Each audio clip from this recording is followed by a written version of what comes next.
Andhra Pradesh next CM. Andhra Pradesh next CM ఎవరో అని చెప్పే ముందు నాకు మా ఫ్రెండ్ ఒకటి చెప్పాడు, అది చెప్తానండి.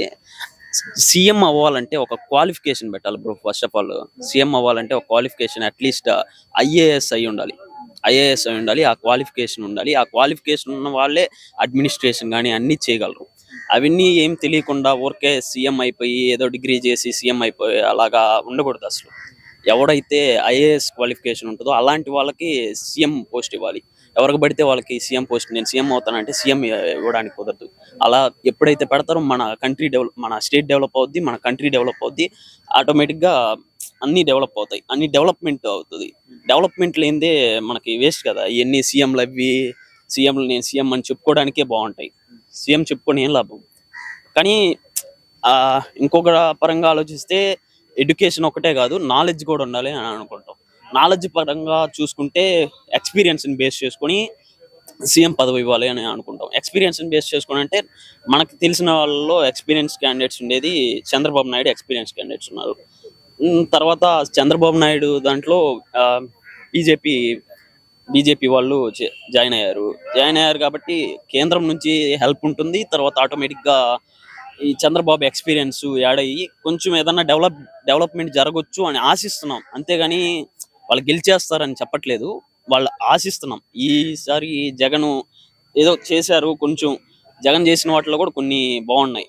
సచివాలయం తీసుకురావడం కావచ్చు, తర్వాత అదే పల్లెటూరులో ఉండేవాడు టౌన్కి వెళ్ళి కష్టాలు పడకుండా పల్లెటూరులోనే వాడు వాడు ఏం చేయాలో అన్ని, సపోజ్ మాకు భూమి గురించి ఇబ్బందులు ఉన్నాయి, మేము ప్రతిసారి టౌన్కి వెళ్ళి అక్కడ అడగకుండా ఇక్కడ సచివాలయంలోనే అడిగి రెక్టిఫై చేయించుకుంటూ ఉంటాం. అండ్ వికలాంగులు పింఛన్ కావచ్చు, ఆ వికలాంగులు పింఛన్ కావాలంటే ఫస్ట్ ఆఫ్ ఆల్ సచివాలయంకి వెళ్తాం. సచివాలయంకి వెళ్ళి ఏంది విషయం ఏంటి అని కనుక్కుంటాం. అదే బయటికి వెళ్తే లంచం ఇవ్వమంటారు. అవన్నీ లేకుండా జగన్ కూడా కొంచెం ఈ సచివాలయం సంస్థ మంచిగా చేశాడు. కానీ డెవలప్మెంట్ తగ్గిపోయింది. డెవలప్మెంట్ కోసంగా ఈసారి కొంచెం ఎక్స్పీరియన్స్ యాడ్ అయిన పర్సన్స్ వస్తే బాగుంటుందని నేను ఆశిస్తున్నాను. ఆంధ్రప్రదేశ్లో నెక్స్ట్ సీఎం ఎవరైతే బాగుంటుంది?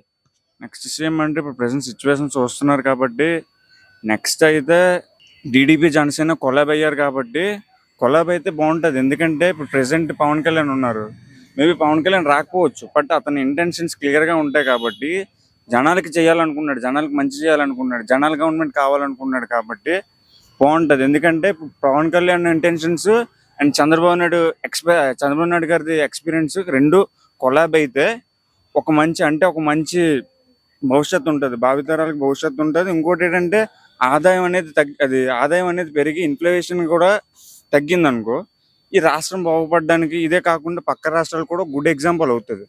అంతేగాని ఇప్పుడు ఈ ఆదాయం తగ్గి ఇన్ఫ్లేషన్ పెరిగితే మనకి లాభం లేదు కదా. ఏ సీఎం వచ్చినా మనకు కావాల్సింది ఏంటి, ఆదాయం అనేది పెరిగి అంటే మన ఎక్స్పెన్సెస్ అనేవి తగ్గితే బాగుంటుంది. ఇన్ఫ్లేషన్ పెరిగిపోయింది, అందరికీ తక్కువ వస్తుంది, ఎవరికి సరిపోద్ది భయ్య, ఇక్కడ ఎవరికి సరిపోదు కదా.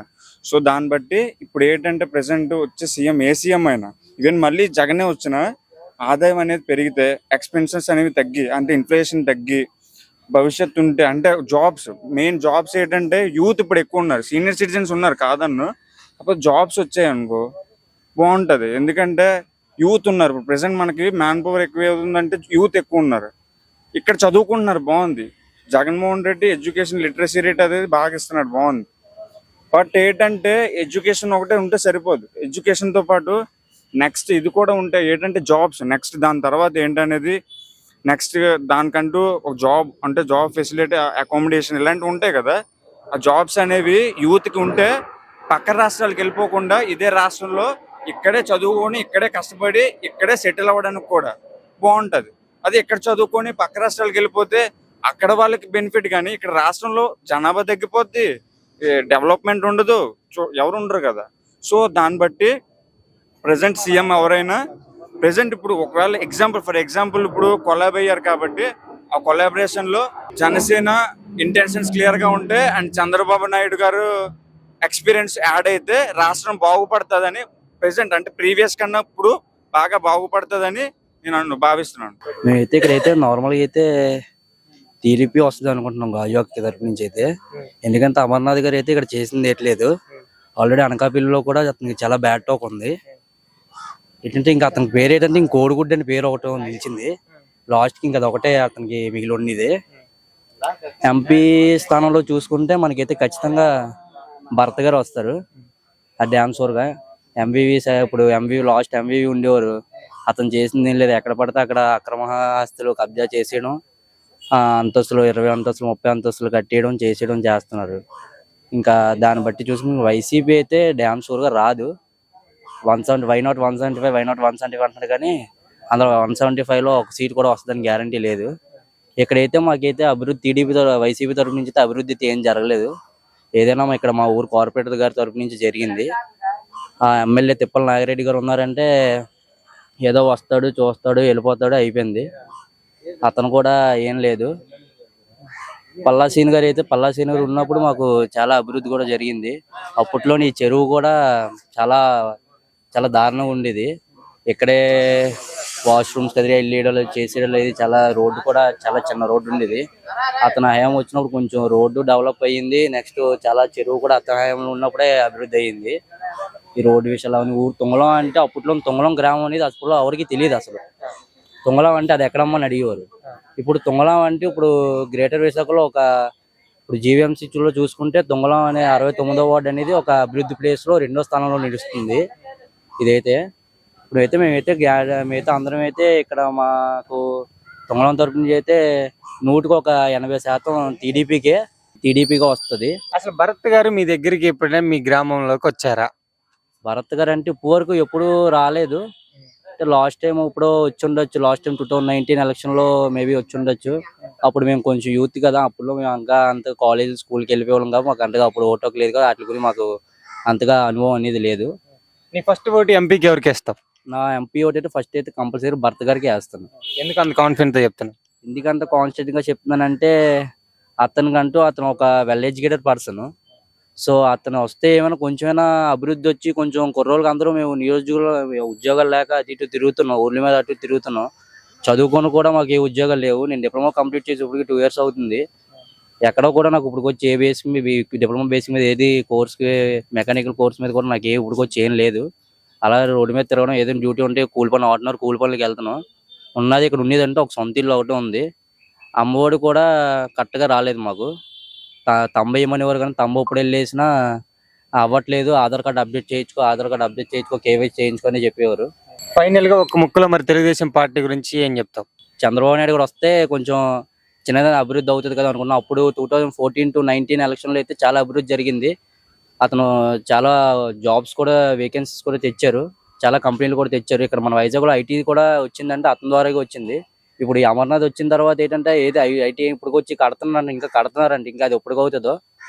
గుడ్డి చిన్నది ఇరిగింది, అది ఇంకా అతను ఏంటంటే అతను రావడం కష్టం. మరి మామూలుగా ఇప్పుడైతే మా ఉద్దేశం ఏంటంటే కంపల్సరీగా టీడీపీ వస్తుంది, డ్యామ్ షూర్గా టీడీపీ వస్తుంది. అందులో ఎన్ని సీట్లు రావనండి 5 స్థానం అయితే కంపల్సరీ టీడీపీ ఉంటుంది. గాజువాక తరపు నుంచి అయితే కంపల్సరీ పల్లా సీన్ గారు చాలా మెజారిటీతో గెలుస్తారని నేను అనుకుంటున్నాను. ఇప్పుడు ఆంధ్ర నెక్స్ట్ సీఎం అది మనం చెప్పలేమన్నా. ఇప్పుడు జగన్మోహన్ రెడ్డి పరిపాలన చూశారు, ఎలా అనిపించింది? జగన్మోహన్ రెడ్డి గారు చేసింది అయితే ఒక పక్క విలేజెస్ ఇవన్నీ అంటే పర్లేదు. మన సైడ్ వచ్చినప్పటికి డెవలప్మెంట్ అంటే నాకేం అనిపించలేదన్న. లేదు, ఎందుకంటే ఇప్పుడు టీడీపీ వచ్చింది అనుకో, అదే డెవలప్మెంట్ వస్తుందని ఎవడు చెప్పలేడు. అలాగని వైఎస్ జగన్ ఉన్న అదే చేస్తారని ఎవరు చెప్పలేరు. ఏదైతే సెంట్రల్ గవర్నమెంట్ సపోర్ట్ ఉంటుందో అది బాగుంటుంది మనకి. అది ఇప్పుడు చూసారు, కుర్రోళ్ళకి జాబులు లేవు. జాబులు కానీ లేకపోతే ఇంకేదైనా మన వరకు ఏదైతే ఉందో అది సపోర్ట్ లేదన్న. మెయిన్ అది మెయిన్. ఎందుకంటే ఇక్కడ చదువుకుంటున్నాం మనం, మనకి సాఫ్ట్వేర్ పరంగా ఎటువంటి కంపెనీలు కానీ అంటే బీపీఓ కంపెనీలు ఉన్నాయన్న. ఒక ఇన్ఫోసిస్ వచ్చింది మొన్న ఐటీ సెజ్లో, దాని పెద్ద హడావుడి చేస్తారు. ఏమన్నా ఎంతమందికి ఇస్తారన్న? మొత్తం వైజాగ్ మొత్తానికి ఆ జాబులు సరిపోతాయా? 30, 40, 50. మిగతా అన్ని రికమెండేషన్లే కదా. ఎవడో టాలెంట్తో కొట్టుకుందామన్నా అవుతుంది. అవి కూడా డబ్బులు ఇవన్నీ ఇంకేదైనా ఎవరు వచ్చినా ఒకటే అన్న. కాకపోతే ఫర్ చేంజ్ టీడీపీ వస్తే చూడాలనుకున్నాం. ఎందుకంటే జనసేన కూడా సపోర్ట్ ఇస్తుంది. ఇప్పుడు పొత్తు మీద మీ అభిప్రాయం ఏంది? ఏది ఇద్దరు నా వరకు అయితే పర్లేదు.